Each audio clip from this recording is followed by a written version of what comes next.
बेफोर मोनसेनि उनाव मोनसे खौरां फैगासिनो दङ फुल आपडेट होनो थांगासिनो दङ बिनि सिगां फिन खेबसेबाव गासैनिसिमबो अननाय आरो सिबिनायखौ बावहरनानै मोननैसो स्पेसियेल आपडेट होनो थांगासिनो दङ बिनि गेजेरावनो नोंथांमोना गोबाङा खोनाबाय गोबाङा खोनायाखै जानो हागौ दायो खौरां बिजोंफोरावहाय मोनसे भिडिअआ भाइराल जागासिनो दं बे जाहैबाय इलेक्शन थांखांनानै आरो इलेक्शन रिजाल्टनि उनावबो EVMनि बेयो जोंनि क'क्राझार एरियानि मुंखौबो मख'दों दा बिनिनो गेजेरावहाय मोनसे स्पेसियेल खौरां आपडेट होग्रोनो सानो बे जाहैबाय जोंहा क'क्राझार जिल्लानि सिङाव थानाय बड'लेण्ड इउनिभारसिटि खाथियावनो बा सेमेट्रि खाथियाव जोंहा आयं राजखुंग्रि PG बा गर्ल्स हस्टेलनिफ्राय सासे सिस्टारा APSC आनजाद पास जानानै मोनसे मोजां पस्टखौ मोनहैनो हाबाय थांनाय समनि APSC दा बेखौहाय गाजा गोमजायै बरायदों आरो बे हस्टेलाव गोबां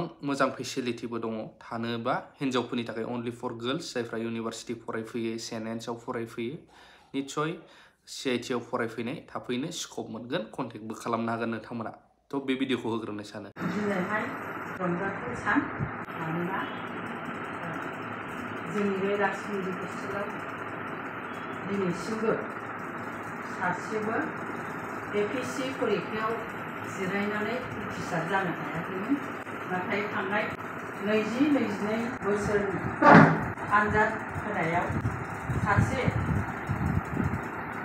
केन्डिडेटआ नैबे जोंनि राजखुंग्रि हस्टेलनिफ्राय उथ्रिसार जानो हादों आं बे उथ्रिसार जानायाव जोबोद हामलायनाय जासिबाय आरो बिथांखौ इन्दिनि आर'नाइजों बरायनाय जाबाय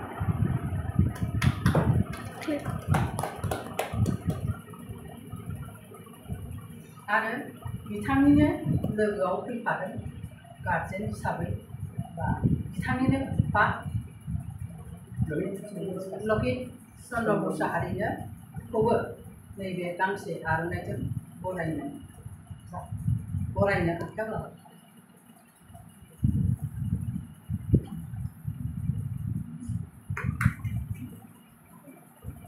आरोबाव बेजोंनो नुजाफैनो हाबावनाय बिमा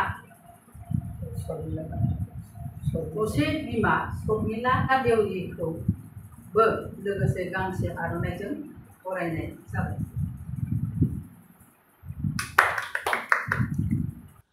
बिनि उनावनो नैबे मोनसे आपडेटआ जाहैबाय दिनै प्रमद बर' सारा जोंहा सुजित नार्जारिनि टमाव थांनानैहाय गोथार बिबार बावनाय हाबाफारिखौ खालामदों बिनि उनावहाय नोंथांमोननो फोरमायनो नाजाबावगोन मोनसे स्पेसियेल खौरां क'क्राझाराव जे मा दा दावराव एसे सोलिनाय नुनो मोनदों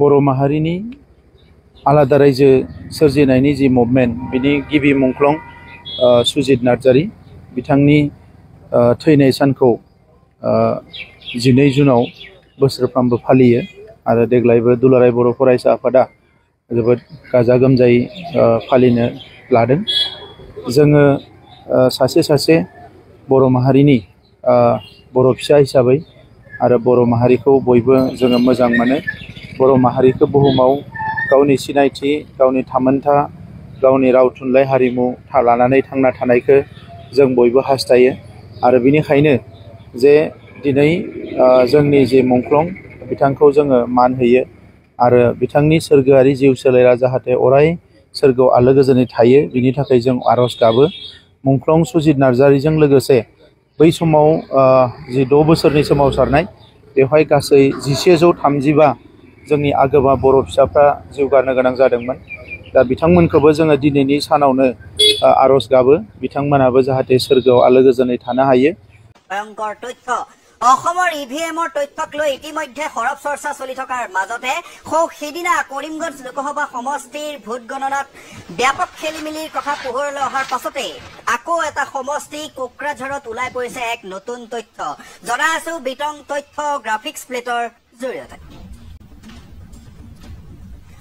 অসমত আকৌ EVMৰ হিচাপত নিমিলা অংক কৰিমগঞ্জৰ পাছত এইবাৰ কোকৰাঝাৰত খেলিমেলি কোকৰাঝাৰত ইভিএমত মুঠ ভোট গণনা হৈছিল 12,40,306টা, কিন্তু ইভিএমত মুঠ ভোট গণনা হ'ল 12,29,546টাহে। কোকৰাঝাৰৰ ইভিএমত কমকৈ ওলাল 10,760টা ভোট। পূৰ্বে কৰিমগঞ্জত সংঘটিত হৈছিল ইভিএমৰ খেলিমেলিৰ ঘটনা। ইভিএমৰ ভোট গণনাত ওলাইছিল অতিৰিক্ত 3,811টা ভোট। নিৰ্বাচন আয়োগৰ তথ্য অনুসৰি কৰিমগঞ্জত মুঠ ভোটদান হৈছিল 11,36,538টা। ইভিএমত হোৱা মুঠ ভোট গণনাৰ সংখ্যা আছিল 11,36,000 আৰু কৰিমগঞ্জৰ ইভিএমৰ ভোট গণনাত ওলাল 11,40,349টা। ইভিএমত ওলোৱা অতিৰিক্ত 3,811টা ভোটক লৈ সৃষ্টি হৈছিল ৰহস্য। কৰিমগঞ্জৰ ঘটনাৰ বিপৰীতে এইবাৰ কোকৰাঝাৰত কমকৈ ওলাইছে ভোটৰ সংখ্যা। গতিকে জনাই আছো এই মুহূৰ্তৰ तो नोंथांमोना नैबे आपडेट्सफोरखौ नुनो मोनबाय। दानिया फैदो नैबे गुबै मोनसे बावहाय आंनो लिंकखौ हरगासिनो दं गोबाङा। बे जाहैबाय नोंगौ माखासे मानि हौवासाफ्राथ' गाज्रि आरो हौवाफोराबो माखासेया गाज्रि होननानै गोबां मुं मोनबाय थायो। बांद्राय जाबाय उन्दै गथ'फोरखौ माबा माबि खालामो मायो, नाथाय उन्दै गथ'फ्राबो हिनजावसाफोर माखासे मानिया बारनायनिफ्राय बारखाबाय बांद्राय। नायरा बाले आं Oh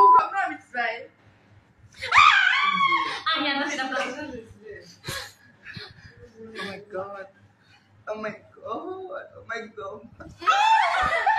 Hallelujah.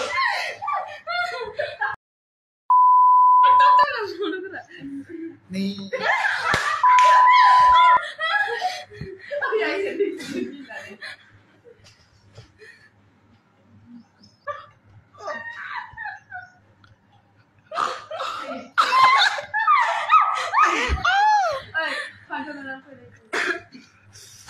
I don't know.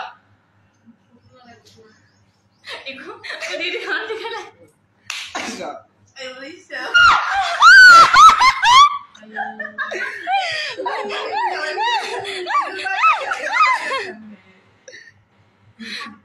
Oy, ang tukay kaya lang stop. Ang gig. Naibisi di kila ba dong?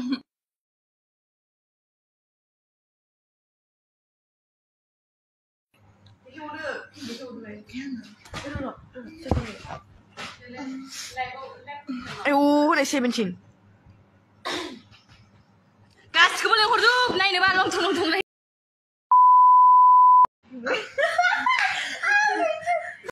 Eighteen इयार्सनि गाहायनिसो जागोन बिसोरथ'। तो बावहाय मेन रला मालायाथ' मालानो बिमा बिफानि सायाव थाहैबाय बियो। बुंबाबो दाय बुङाबाबो जाया। दा नै बेफोरबायदि ओंखारफिनबाय थानाया मानि थाखाय बे गेदेर सोंलु जानानै फैदों। दा सिगांनि समावथ' जों माहारियारि आफादफोरखौबो नुयोमोन एक्सन लानाय मानाय, दासिमबो नाजादों, नाथाय मेनलि दायथ'आ थाहैबाय बिमा बिफानाव। बेखिनियानो आपडेटआ। आरो बै क'क्राझारनि एभिएमनि जाय खौरां ओंखारबाय थादों बे बेसेबां सैथो बेनि सायावबो नोंथांमोना सालिजारि खालामनो कमेन्ट होनो हागोन। थेंक इउ भेरि माच फर वाचिं। लाभ इउ अल।